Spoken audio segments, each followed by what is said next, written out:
Welcome to Time Savers Shorts. You've got just enough time to sit back, neck a cup of tea and enjoy these tips, brought to you by Joe Parry from Windermere St Anne's School.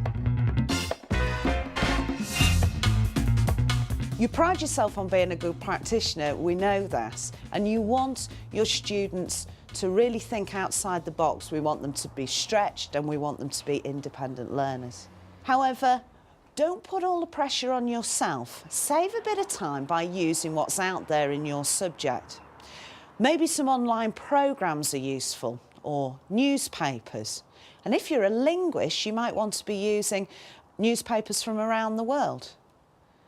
If you're a scientist, there's some great journals out there which will extend your pupils' learning without you putting huge amounts of effort in. And geography departments, are you subscribing to National Geographic? My top tip is to make the most of your CPD, go on as many courses as possible and collect as many resources as possible.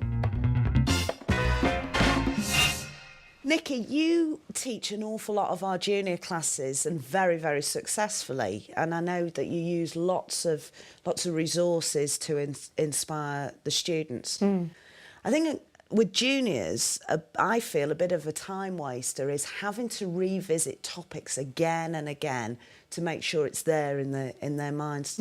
Any tips that you have on not wasting time going over subject matter again and again? Yeah.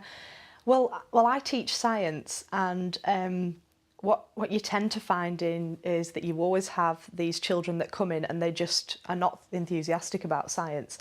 And I think that early on it's really important to enthuse those children. And I do feel like lively lessons, the use of drama, we do singing and dancing in our lessons, making up songs to remember things, for example the reactivity series, and I have children coming to me in year 10 and singing those songs to me. And I think that if we can ingrain into them that fun but the learning at the same time, then ultimately it will be remembered and it will save time over the long term for the teacher as well. Not just for you, but for those of us who teach the science at the top end. I know that teaching children that you've taught, that they've got that in their heads. Yeah. The one thing that's said about you at school is how very different and exciting your lessons are. Any resources that you use that save you time, because you clearly plan your lessons really, really carefully, but... Yeah, I think there's a lot of information out there on the internet, and it would be silly not to use that, because there's some great academic people out there who have put together some excellent resources. And I think I tend to choose more theme-based activities because, again, it just gets the interest level up of the children. And there's loads of things out there that you can pluck off the internet, but actually they make fantastic lessons. And if you feel that you need to tweak them a little bit to make them go with what you're teaching, then you can do that as well.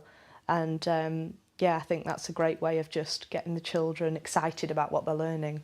That's fantastic. And do you get the children to do research as part of their science curriculum? Yeah.